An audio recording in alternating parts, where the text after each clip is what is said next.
A founder in his 20s making serious money every single month just publicly announced that he's confused, lost, scared, and full of fear. And the uncomfortable truth is, this founder story is you 20 years ago.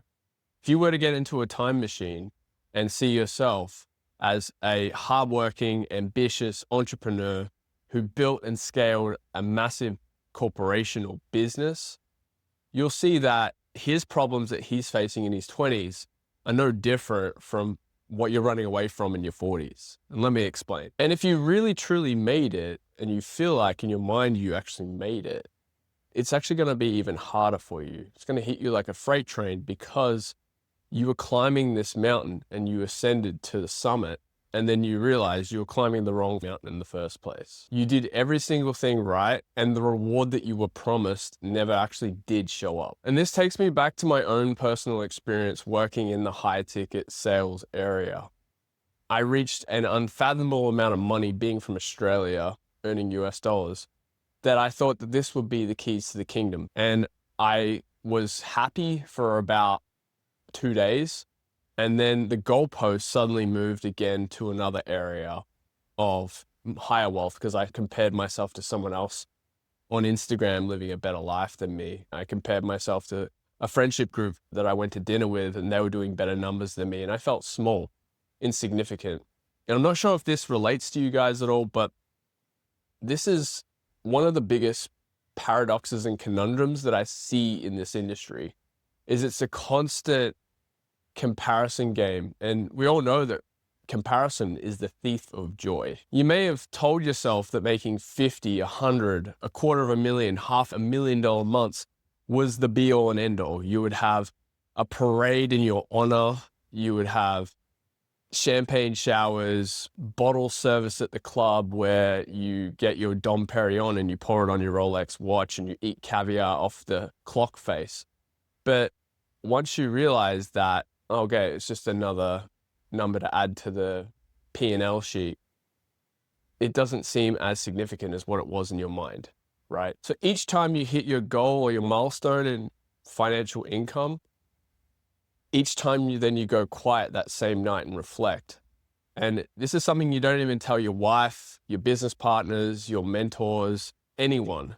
But I know deep down you're feeling this sensation somewhere in your body, in your heart, in your nervous system that, is this it? And some part underneath you suspects that if this winning streak stops, there'll be a void or some form of emptiness inside that you can't explain. And the scariest thing is that if you decide to stop chasing and you sit in stillness and silence, you're going to feel like there's nothing left. The only thing holding you together is this pursuit of some pleasure in the outside world. Some part of you suspects that if you did stop chasing and you took a moment in silence and stillness, you would realize that there would be nothing underneath and it would be dreadfully painful for you to experience this. That's why you keep distracting yourself. You keep consuming caffeine. You keep consuming porn. You keep consuming these things that are numbing you. But what if I were to tell you that's actually driving you deeper into a darker hole? Because sitting in stillness and silence will be the thing where you almost feel like you've been found out. But I'm here to tell you, this is the place where you need to have this conversation, because saying this out loud is scary and it becomes real. And when it becomes real, it's something you're going to have to deal with. And trust me, this work that I'm talking about right now isn't something that you're going to get from jumping up and down in a Tony Robbins seminar. It's not something that you're going to get a bunch of sage and wave it around your room, or crystals, or waiting for Mercury to be in retrograde.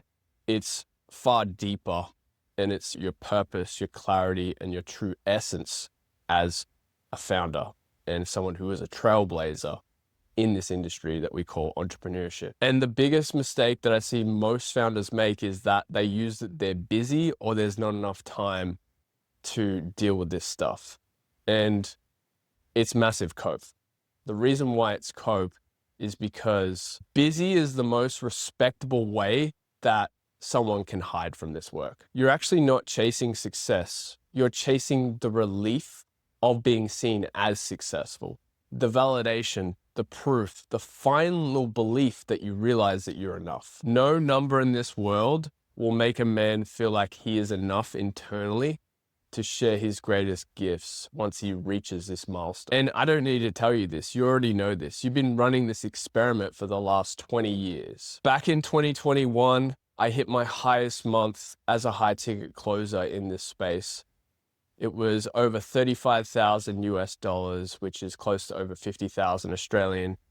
For me, being an Australian, that was a massive deal. And I thought that was it. The ego chase was over. I'm fully satisfied. And I can now rest easy knowing that I achieved my goal.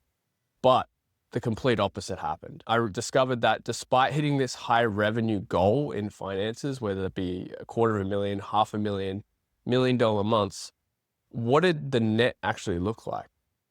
What did they net from that? Some people were netting 11%. Some people were, if we really dug behind, if we went behind the scenes, you'd actually see the P&Ls and that they were anywhere from 11% to 25% net of that entire revenue, which is basically a high paying job.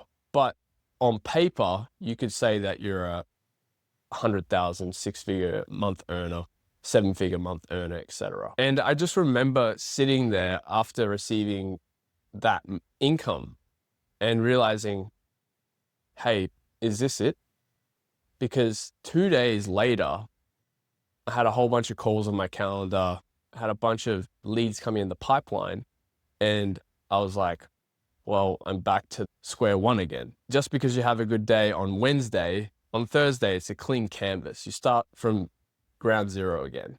Have you seen the movie Groundhog Day, where Bill Murray wakes up and he puts his hand on his alarm clock, snooze, and then he goes about his day, and it's the same guy waving him good morning, the same bicycle splashing water in his face every single morning. And that's what we're actually in. We're in this kind of hamster wheel, or we're in this roller coaster of revenue.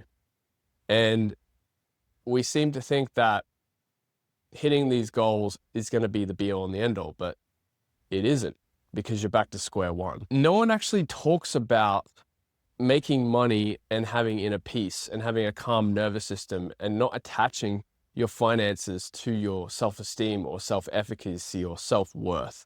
And that's what this work is, guys. It's hitting the financial goal and milestone, but also feeling enough. Not feeling like you aren't good enough, not feeling satisfied, or these deeper insecurities that we have of not feeling like you're far enough ahead, or maybe you feel like an imposter or you're a perfectionist or whatever. I've seen the happiest millionaires in the world who have all the wealth, material wealth they could possibly ever ask for, and they're absolutely miserable. They're on SSRIs, they're on Zoloft, they have ADHD, chronic fatigue syndrome. And then I also have seen the most poorest people with the happiest grins on their faces in third world countries offering to invite me in to have lunch. So the question that most founders actually don't want to sit with long enough is, am I going after what I truly want? What do you want? And what are you chasing after? Is your vision clear? Is your purpose clear? Are you in alignment with what you truly want out of life?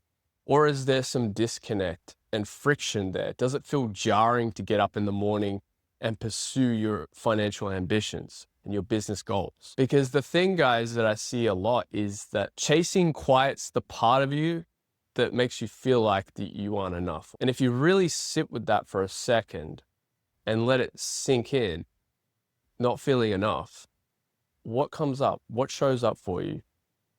What do you feel? You know, get out of this thing. This thing is a great servant, but a very bad master. This thing will lead you towards where you want to go. And then once you start to open up the heart and clear the mind, which I'm going to be sharing some exercises in the next couple of videos, just know that having a clear mind, being in stillness and emptying everything that's there is going to help you a lot. Living in this primal state, this fearful state for a long period of time can actually cause dysfunction and dysregulation in the body. And that's why I want this space to be very comfortable and relaxing for you, to be able to open up and share your deepest insecurities and pains, because I've been there, guys.